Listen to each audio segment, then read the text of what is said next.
Hey there nation, welcome to the show where we help you to play miniatures wargaming on a budget.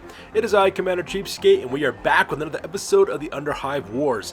This is a series of Necromunda battle reports for our Sector 7 Dominion campaign, and this is battle report number 36. It is a standoff scenario that is fought between my two friends, Sister Serial as well as Warlord Ace.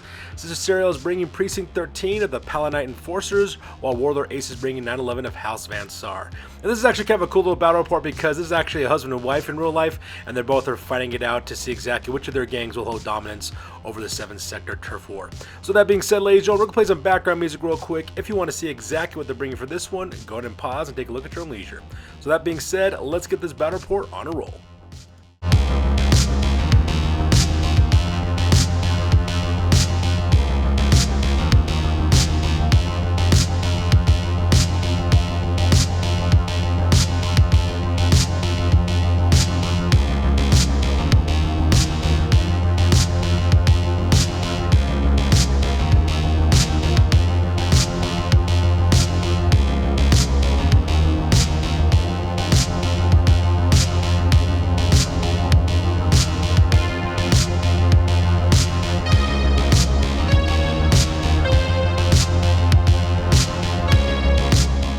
Alright, so the scenario rules for this one is called Standoff. The objective is to take out as many of the enemy as possible. You get 3 points for taking out leaders, 2 points for champions, and 1 point for everyone else. Whoever has the most points ends up winning. Standard deployment rules as always. For the rewards on this one, the winner earns D6 times 10 credits, while the loser earns D3 times 5. For experience, all participants earn 1 point of experience, while the winning gang leader earns a bonus point of experience. And for reputation, 2 points for the winner, as well as 1 point for each of the gangs who are fighting against each other for the very first time, which is the case in this scenario, and you also lose 1 point of reputation if you bottle out. So with the scenario rules over, let's go and talk about the battle plan real fast. So here's an overhead shot of the entirety of the battlefield. We're playing on a 4x4 table. Sister Serial's Precinct 13 is deployed on the right-hand side of the table this time, and Warlord Ace's 911 is deployed on the left-hand side of the table. And my two friends decided to do the flanks this time instead of doing across the table like we usually do in our battle reports, just because they want to spice things up, I suppose. As for the battle plan, I'm really not sure what their battle plan on this one is because I'm just taking the photos on this one. I'm just being the arbitrator. I'm not actually participating in this battle report. But from what it looks like it's going on. There's kind of got like a straight line formation going on. They have fire teams in their left, right, as well as center deployment areas. It looks like they're just kind of trying to bum rush each other and try to outflank one another. Is pretty much what I'm thinking they're trying to do on this scenario. So with the battle plan over, let's go and talk about deployment real quick. So starting off with Sister Serial's Precinct 13, up on the top there is a 4-man fire team led by Judge Fear. He's a Palanite captain. He's got Carapace Armor, Maul, Enforcer bolt gun with penetrating rounds. He's got the commanding presence as well as non-verbal communication skills as well. Right in front of him, the very front, that is Judge Darko. He is a Palanite patrolman who's equipped with mesh armor, a Maul armored undersuit, as well as an Enforcer bolt gun. Right in front of him on the left-hand side, that is Judge Cold. That's another Palanite patrolman who's got mesh armor and armored undersuit, Enforcer bolt gun with penetrating rounds, Maul, as well as frag grenades. And then right next to him on the right-hand side, that is Judge Dodd. He is a Palanite Enforcer patrolman. He's got flak armor and armored undersuit, Enforcer bolt gun with penetrating rounds, as well as a stub gun with double bullets. And then right there on the bottom right-hand side is another 2-man fire team. In the back, that's Judge Drake. He is a Palanite sergeant who's equipped with mesh armor, a Maul, a suspensor on his heavy stubber, as well as got your 6 skill. And then right in front of him taking point, that is Judge Knock. That is a subjugator patrolman. He's got layered flak armor as well as an armored undersuit. He's got a sniper rifle as well as a stub gun. And that pretty much makes the deployment on this side. In the center of Sister Serial's deployment, right there in the middle, that is Judge Vasquez. He's a Palanite sergeant equipped with mesh armor, a flamer, as well as a last pistol. He's also got the teamwork skill. Above him on the left, that is Judge Mason. He's got a Palanite patrolman. He's also got mesh armor and high star energy shield, a bolt pistol, blasting charges. He's got the House Van Saar legacy. He's also a specialist. He's also got an enfeebling injury. And our next one on the right hand side, that is Judge Anderson. He is a Palanite patrolman with mesh armor. He's got a Enforcer combat shotgun with salvo and shredder rounds, as well as a power maul. And finally, on the top of the deployment area, we got our last 2 members of our gang. Up on the top is Judge Gosling. He's a Palanite patrolman who's equipped with mesh armor and a Enforcer combat shotgun with salvo shredder rounds. He's got a Maul. He's got a House Van Saar House Orlok legacy. There we go. And right next to him on the left-hand side there, that's the Interceptor, and that is a Cyber Mystique. And that pretty much makes up the entirety of Sister Serial's deployment for this one. And smack dab in the middle of his deployment area is where most of Warlord Ace's gang is located. So we start at the bottom. On the bottom left, that is Busta9, his leader, who's got a body glove, mesh armor, combo weapon with last and plasma gun attached. He's got a last pistol, he's got a respirator as well as the overseer skill. And right in front of him, that is Maddox, that is a ganger's armor with a body glove. He's got mesh armor, he's packing a rad gun, a respirator, as well as a last pistol. Right above them, there's a little two-man fire team there right down the roof. On the top, that's Chopper. He's a champion who's equipped with a body glove, mesh armor, and rad cannon. He's got a last pistol suspenser on that rad cannon. A respirator, he's got the marksman skill. And then right next to him on the right-hand side, that is Nero. That is another ganger who's got a body glove, mesh armor. He's equipped with a last gun, last pistol, as well as a respirator. Now, right beneath them, that is Ricochet. He's another ganger's armor with a body glove, mesh armor. He's got a suspensor laser, as well a suppression laser, rather. He's also got a power knife as well as a respirator. Right next to him, I believe that is Moondog. No, sorry, that's Mega Man. That's a Juvie. Who's equipped with a body glove with mesh armor. He's got a last sub carbine as well as a respirator and rad grenades. Right above him, the center, that is Tough Shakes. He's a ganger. He's got a body glove, mesh armor, last pistol with power knife, high star energy shield, as well as a respirator. He's also got a humiliating injury. And then right next to him on the right-hand side, there's a two-man Juvie squad. That's Rundog and FNG. They're both equipped with body gloves, mesh armor, twin last pistols. Rundog's got a respirator as well as rad grenades, while FNG's got choke gas grenades or respirator. And he's also got a humiliating injury as well. And that pretty much makes up Warlord Ace's center deployment. And finally, at the top of the screen there, we got Tugs and Soldier. They're both gangers. Both of them are equipped with body gloves as well as mesh armor. They both have last carbines, last pistols, respirators, as well as choke gas grenades. And that pretty much makes up Warlord Ace's deployment on the top of the battlefield.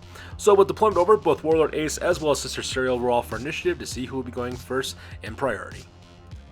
Alright, so right off the bat, we start off with turn number 1 for House Van Saar, and the first thing my buddy Warlord Ace does, he does a group activation with Busta9. Busta9, because he's also a leader, can also activate Maddox, and what he decides to do is he also decides to use his Overseer ability on Chopper, his champion, who's right above him equipped with his rad cannon. And what the Overseer ability does, it actually pretty much gives 2 sets of activations for the same fighter. It is a double action, so Busta9 will not be able to do anything else for this round, but at the same time though, that also means that Chopper can open fire with his rad cannon twice, which is actually pretty deadly combination because the rad cannon has a dispenser hooked up to it, so because of that, to fire that weapon counts as a basic action. So Chopper can aim and fire 2 times every single time he's being activated with the Overseer ability, and that's absolutely terrifying to go up against.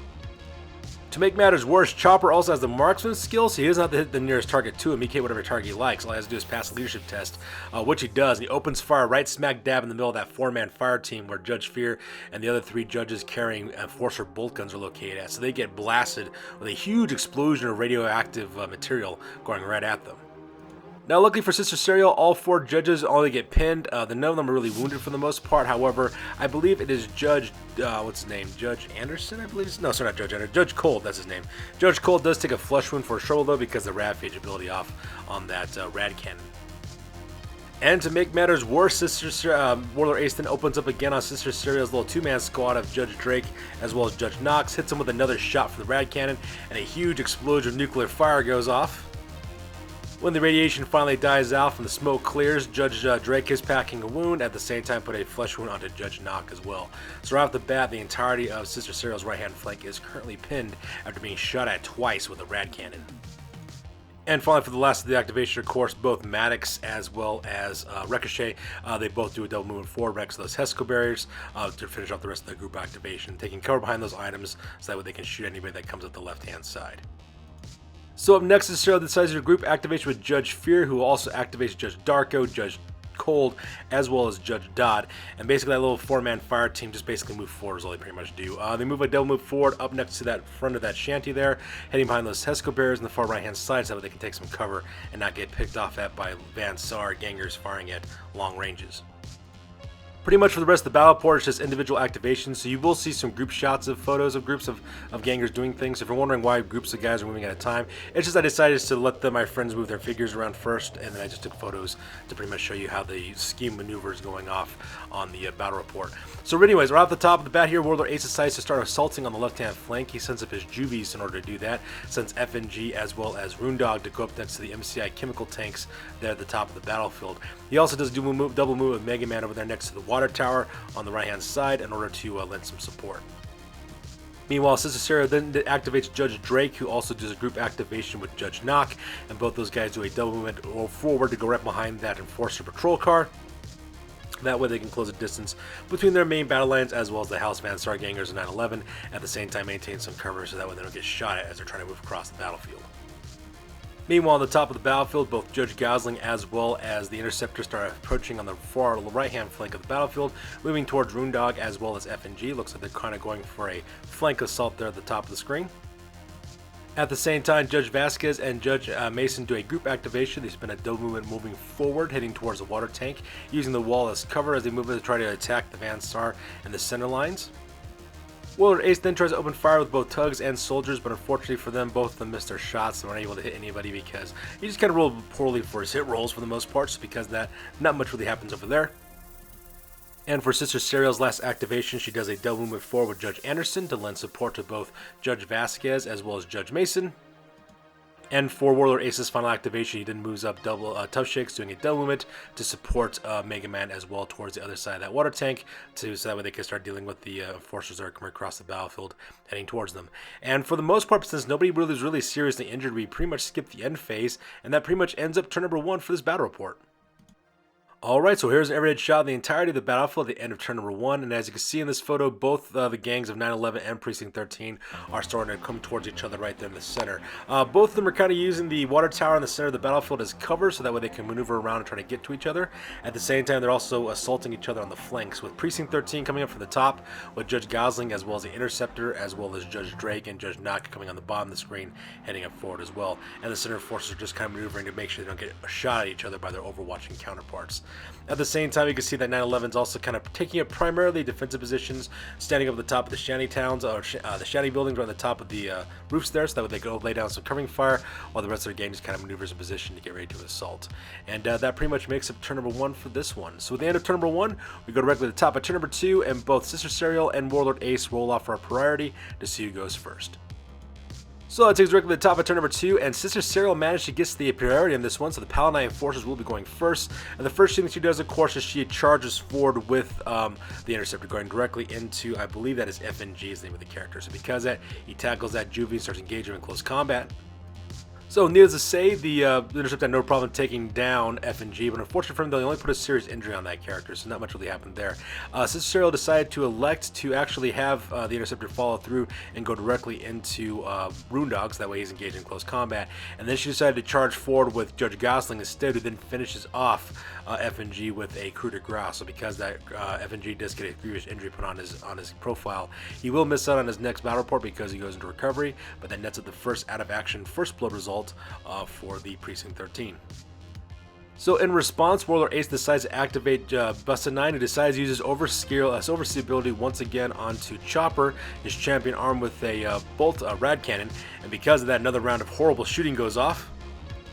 And once again, the Chopper takes aim and fires his rad cannon directly into Judge Fear as well as his 3-man Enforcer posse and lands right smack dab in the middle of them, blasting them in a wave of nuclear explosions. So that part was pretty crazy.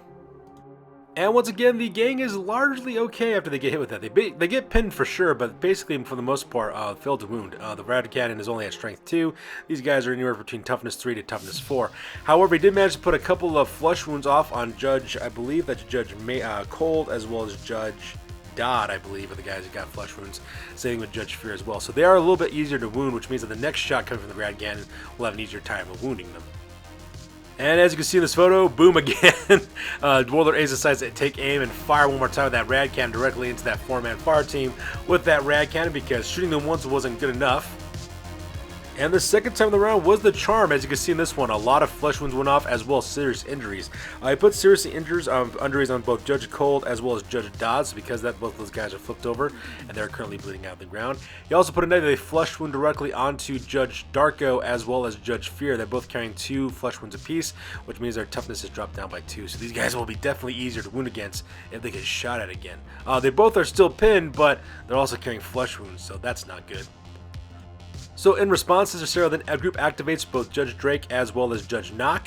Both those guys move up for their normal moon allowance for a basic simple action, and they both open fire with their weapons. And if you're wondering why Judge Drake is able to do that on the right hand side, is because he has suspensors on his heavy stubber, so it just counts as being a basic action to open fire. If I remember correctly, Judge Knock opens up with his sniper rifle directly into Busta 9, while of course Judge Drake opens up on Ricochet as well as Maddox. Needless to say, it was pretty painful for Warlord Ace. Buster 9 does get hit by the sniper rifle, but fails to wound, so because that Buster 9 is only pinned at this point. However, serious injury results were ruled up for both Ricochet as well as for Maddox, so both those gangers go planting face down, and they start bleeding out on the cold pavement. Luckily for Warlord Ace, though, his Juvie on the top of the screen there, Mega Man, as well as Tough Shakes, they both pass their panic check. Same thing with Buster 9, so everyone's okay right now. It's just that these guys have just been shot to pieces at this point. In response, Warlord Ace then activates Rune Dog, who does another round of close combat attacks directly into the Interceptor, but unfortunately for him, though, he just wasn't able to hit the dog with his weapon skill, and this reason why, because his weapon skill 5. Even though he's equipped with 2 last pistols, so that way he gets double the attacks, just pretty much combat effective against that Cyber Mystique. So, Cicero then activates Judge Anderson, who moves up a normal moon allowance of 4 inches forward and opens fire with his combat shotgun using several rounds of ammunition. But unfortunately for him, though, he does miss his shots directly into Tugs and soldiers, so that part was kind of sad. So in order to deal with that, Cicero then activates Nero, who then spends a basic action aim with his last gun and open fire with it, getting a +1 to hit directly into Judge Anderson. So Warlord Ace does manage to secure a hit against Judge Anderson, which is pretty cool, but unfortunately for him, though, he is unable to wound. So because of that, Judge Anderson is laying face up because currently he is pinned. So once again, Cicero then activates Judge Vasquez, who does a group activation with Judge Mason, and both those guys actually spend a double movement moving forward directly to kind of provide cover for Judge Anderson, with Judge Mason taking point because he's got a high star energy shield, which means he can absorb blows coming from the front. And as you can see, that Judge Vasquez is kind of taking a cover position right behind him, armed with his heavy flamer, and that pretty much makes up that activation. And this photo is taken after several activations, so there's a couple of activations at the same time taking place in this photo. Pretty much the alternating back and forth between Sister Sarah and Warlord Ace is just pretty much one fighter being moved at a time. So needless to say, Tugs and Soldiers, they both try to open fire on Judge Gosling, taking turns opening fire with their last carbines. Unfortunately for them, though, they do manage to hit, but they're unable to wound for the most part, so because of that, Judge Mason is just currently pinned right now, laying face up, trying to avoid getting killed by being shot at the entire time. However, I do believe it was Soldier who do manage to put a serious injury on Judge Gosling, so because of that, he goes face down, and he's bleeding out in the cold concrete now, just trying to survive for the most part. And that pretty much makes the activations for Soldier as well as Tugs. Meanwhile, across the battlefield, Cicero then activates Judge Fear as a group activation for Judge Cold, Judge Darko, as well as Judge Dodd. Both Judge Darko as well as Judge Fear, they run up with double movements directly to that wall, so that way they can take cover behind it, so that way they'll stop getting shot at by that rad cannon. Meanwhile, both Judge I believe his name is, Dodd, as well as Mason? No, Anderson. No, Cold. Judge Cold and Dodd, there we go. They both kind of crawl back 2 inches so that way they don't get shot anymore because they're just kind of bleeding out at this point. And then the worst thing happens for Judge Gosling. Mega Man charges directly into him, puts a grievous injury on him, finishing him off with a coup de grace. So while that does kind of put Mega Man out in the open, does kind of expose him to being shot at as well as being charged against, Warlord Ace figured it was a pretty good idea just so they could take another Enforcer off the table, so that way there's one less fighter he has to worry about. And of course, he does a 2-inch follow through, moving up right behind the Interceptor, so that way both these Juvies are now attacking the Cyber Mystique at the same time. And for Warlord Ace's final activation, he does a double move with Tough Shakes to go right back towards Maddox, as well as Ricochet, so that way he can help those guys out in the end phase by offering assistance for their injury rolls. And that pretty much ends up turn number 2 for this round. During the end phase, the worst thing kind of happens for Sister Serial. Basically, Judge Cole goes out of action with a spinal injury, so because of that, he will suffer -1 to his strength, make him strength 2, so that part is kind of rough. And at the same time, she does manage to get Judge Dodd back on his feet again, only suffering an additional flesh wound, so now he's back in 2 flesh wounds, which makes him really easy to wound at this point. And at the same time while this is occurring, what's his name? Ricochet? No, yeah, maybe that's his name. Ricochet managed to get back on his feet again. He's only got a flesh wound. At the same time, Maddox, though, he's still laying on the ground, face down, and pretty much bleeding for the most part. And that pretty much makes up turn number 2 for this one. So here's an overhead shot at the end of turn number 2, and as you can see, both sides are starting to come closer together in order to start fighting against each other. Looks like Warlord Ace is pretty much scrambling his forces to maintain a semi-defensive position in the center of the battlefield as well as the top of the battlefield at the same time. So just let's try to push the advance on the left-hand flank, on the bottom part of the battlefield, trying to swoop in from the bottom and try to hit them from the left-hand side. But for the most part, though, her advance is being blunted, both on the top as well as the bottom with his defensive positions that Warlord Ace is taking. And that pretty much ends up turn number 2 for this one. So at the end of turn number 2, we go directly to the top of turn number 3, and both Sister Serial as well as Warlord Ace roll off for initiative, so you will going first. So that takes us directly to the top of turn number 3 for the Palanite Enforcers gain the initiative on this one. So the first thing that Sister Serial does is a group activation with Judge Vasquez as well as Judge Mason. Judge Mason goes charging directly into the back of Mega Man, engaging that guy into a huge melee taking place at the base of the MCI Chemical Works. And at the same time, Judge Vasquez moves up forward his normal movement allowance and opens fire with this flamer, aiming directly at the Tough Shakes as well as Maddox, covering those both guys in a sheet of Promethium, which is pretty dangerous. Unfortunately for Sister, though, she wasn't able to cause any injuries. However, she did set Tough Shakes on fire, who does running towards the bottom left-hand corner 10 inches, and he's currently on the ground burning up, at the same time trying to survive from being burned alive. At the same time, though, was unable to do anything against Maddox for the most part. It's pretty much combat ineffective. Meanwhile, Judge Mason managed to put a critical injury directly onto Mega Man, so because he goes directly out of action, he will need to roll up on the medical escort mission to see exactly what happens to him, and he charged directly into Rundog as well, assisting the Interceptor fight against this last Juvie. Meanwhile, my friend Warlord Aston activates Bussanine, who does a group activation with, I believe it's with, what's his name? Ricochet is his name. So because that Ricochet gets back on his feet again, Ricochet tries to open fire with a suppression laser, but unfortunately for him, though, it doesn't manage to cause anything. But it was Bussanine who decided to cut loose with a plasma gun on his combo last weapon and hits directly into Judge Vasquez, putting a serious injury as well as a flesh wound on him. So because of that, Judge Vasquez is now laying face down on the ground bleeding out, which is a pretty precarious spot for him to be in, considering he's right in the middle of a bunch of fields of fire for a bunch of 9/11 Vansar gangers. So, with the screaming of a YOLO in the air, Sister Serial decides to just go for it. She activates Judge Fear, who then also activates Judge Darko. They both spend a basic action to climb to the top of the wall and spend their last basic action opening fire with their bolt guns directly into, across the battlefield, directly into Chopper, as well as into Nero. And not only do they both hit both of those guys, they also put serious injuries on both of them, as well as flesh wounds as well. So because of that, both Chopper as well as Nero go face planting directly on the ground. They're both seriously injured, bleeding out at the same time, and they're also both carrying flesh wounds, which is a really precarious situation to be in after being, putting down some long-range fire with some rad cannons and such. So that part was kind of crazy.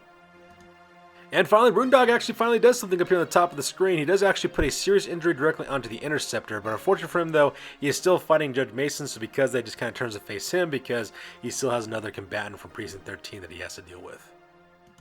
So once again, Sister Serial then activates Judge Drake, and he is out of range to activate Judge Knox, because he just activates by himself. He decides to open fire with his heavy stubber. He does manage to get off one additional shot with his heavy stubber, but at the same time, he also manages to roll the ammo die check. So because of that, he does suffer the ammo check result.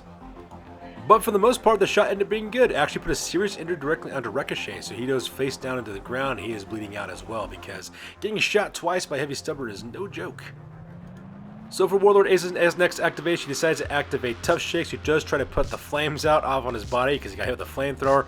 Unfortunately for him, though, he did fail that test, so because of that, Tough Shakes is still laying on the ground, and he is still on fire, which is pretty tragic, all things considered. And then Sister Serial then activates Judge Knock, who takes a basic action to aim his sniper rifle and another basic action to shoot. But unfortunately for him, though, he missed his shot, totally missed the target, so Bussanine is completely safe at this point.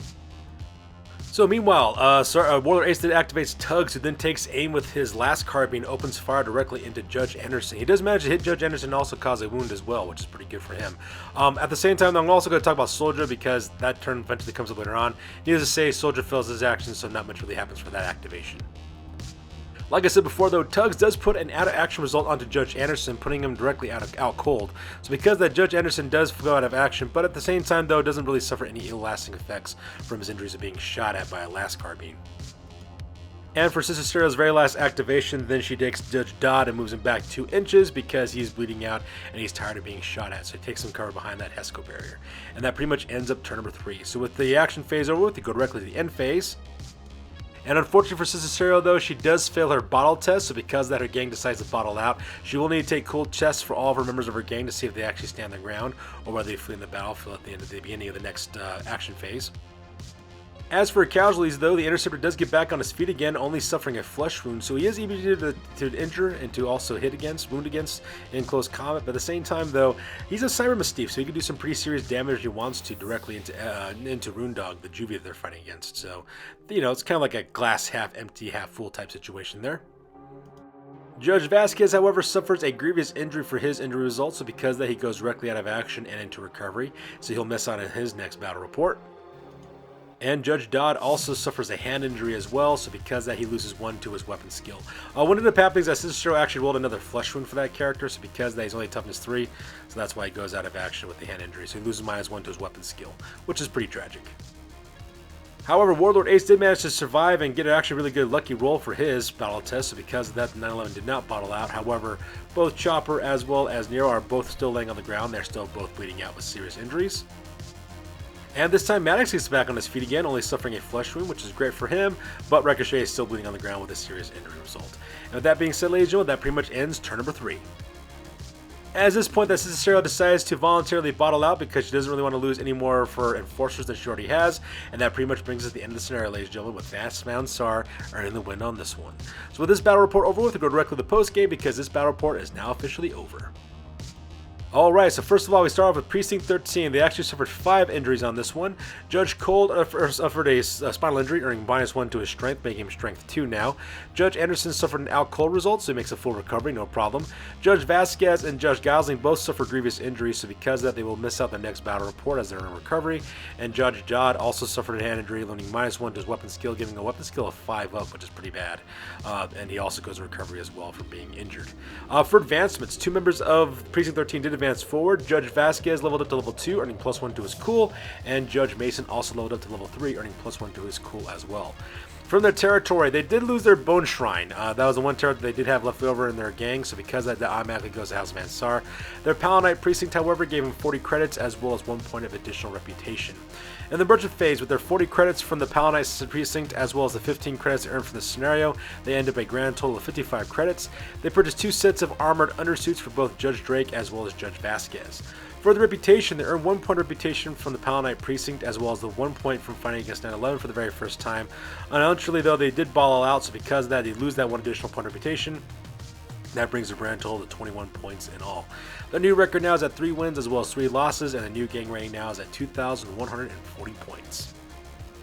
Now on to 911. They actually suffered 2 injuries on this one. FNG suffered a grievous injury, so he goes directly into recovery. He'll miss out on his next battle report. And Mega Man suffered an enfeebling injury from his critical injury result. They decided to let it ride and see exactly what happened to him. He suffered enfeebling results, so he loses -1 point to his toughness, making him only toughness 2 at this point. For advancements, 4 members of this gang actually leveled up. Busted 9 leveled up to level 3, earning the Commanding Presence skill, so makes him a little bit more deadly with his group activations. Chopper also earned a Fixer skill, which means at the end of every single scenario, so long he doesn't go out of action, he earns D3 times 10 credits for his gang with his underworld connections. Both Tugs as well as Soldier also leveled up to level 2, Tugs earning +1 to his movement value, while Soldier has earned +1 to his cool. From their territory, from their settlement, they earned 1 point of reputation as well as 60 credits. From their corpse find, they got actually nothing because no one died in this one. And from the Sludge Sea, of course, they still maintain their 3 sets of grass grenades. However, the biggest result was from the Gambling Den. In case you're not sure how a Gambling Den, how it works is that in that territory, the player, calls a suit of cards. I have a deck of playing cards, either spades, clubs, hearts, or diamonds. And what ends up happening is that you pull a card. If the card matches the same suit that the player called, they earn that number times 10 credits. You get, I think, 11 points for jacks, I think 12 points for queens, 13 points for kings, and 14 times 10 credits for aces, right, for that one. And if you get the same color, you get half the results. So if he gets he calls clubs, he gets a spade, he gets half results from that. And if it's any other card, he doesn't get anything. Or if you draw a Joker card, you actually owe that much money to a, opposing gang of some sort, randomly determined. My buddy decided to call for spades on his suit. He decided he was going to risk it all and call spades. And when we actually drew the card to see what card he actually got the ace of spades. So he got himself 140 credits right off the bat. So because of that, they earned quite a bit of money on this one. At the same time, he also managed to capture a Bone Shrine, which gives you 2d6 times 5 credits.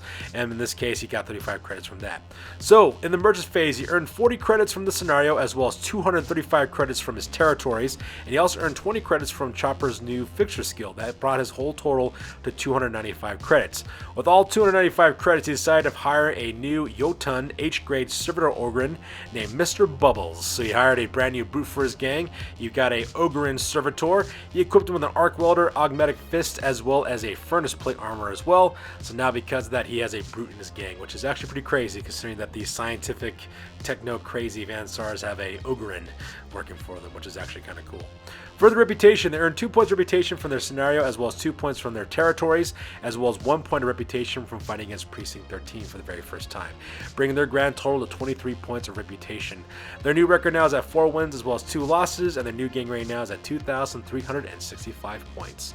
So that's going to do it for this one, you guys. As always, please feel free to like, comment, and or subscribe. Your guys' input is invaluable to us as always.